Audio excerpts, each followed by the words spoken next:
another video. In this particular video will be a continuation of the previous video known as how to end the stigma known as racism. Now, in the previous video I left off regarding the standpoint of racial profiling. And in the previous video, if you followed, you might see why all of a sudden, in the act of segregation, we also push cultures apart the more we take them in. And in this leftist ideology, we are essentially telling people coming here, stay separate and everything will be fine. And now you might see certain blocks, certain regions of your cities, certain regions of your provinces or states, and even certain regions of your country are where all of these particular segregations are occurring, keeping people at bay, keeping people essentially on their own said reserves within their own said shared people of their own shared culture. And now we might see that in keeping people separate and not allowing them to essentially kind of intermingle, well, not only are they kind of keeping people away from each other to be able to normalize within each other, but we're also seeing a very much lack of culture sharing. And unless we share cultures, what happens as a result? Our values don't grow as a people. And the less our values grow as a people, well, the more we stay in this stance, in this state of profiling each other based on skin color rather than the individual self, regardless of skin color. And that individual, regardless of skin color, is who you are on the inside. The outside is just your God-given life. But in terms of who you actually are, how you feel, who is the voice in your head, when you think. And now when you get to that particular person, who you are, that being,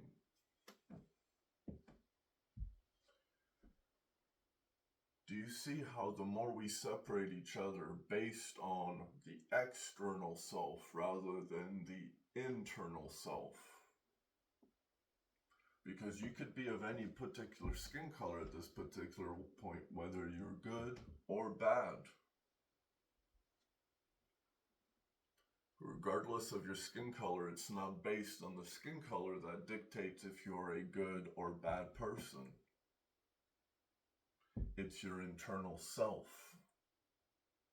your internal moral compass, you could say, that you get to, okay, this seems a little iffy, this seems a little iffy, but I kind of find a certain line at the dead center within my own particular interpretation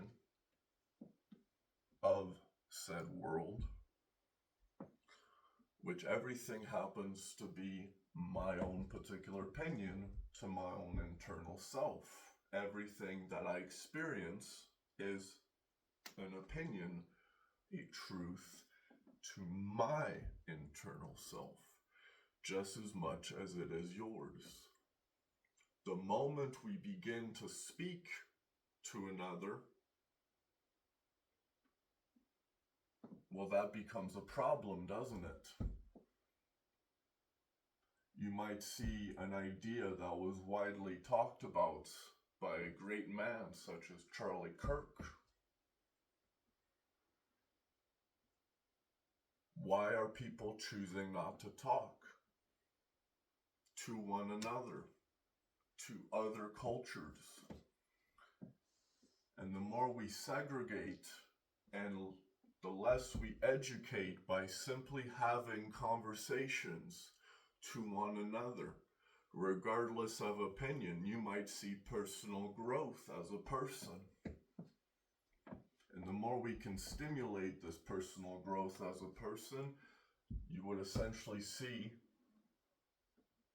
a better potential in yourself, more appreciation, and a new trajectory in life. But in the idea of communism, which communism never works, in the idea of segregating communities,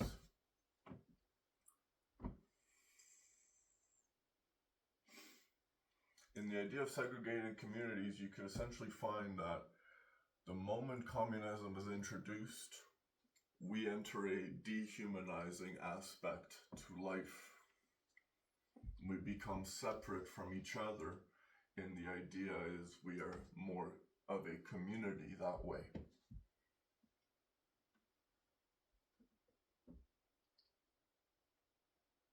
If you don't believe me, then I would invite you to research and actually find how communism truly works.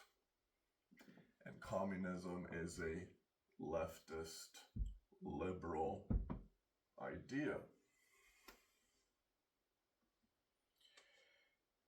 And the more we keep voting in this particular way, the more we segregate, the less we talk to one another. Because somehow, regardless of skin color, everyone is just as racist as the other one. Not based on skin color, but based on individual behavior now. Because you're no other race than a human. And if I hate you, it's because you are a human. And now we see a huge other issue, which is an environmental standpoint. That the reason the world has gone bad is because of humans.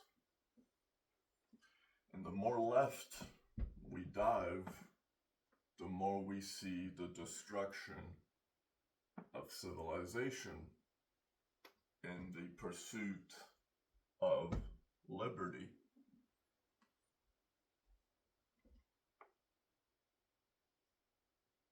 And so as a viewer, I invite you to not judge based on a person's skin color, not based on their religion. Those are secondary characteristics. I invite you to base a judgment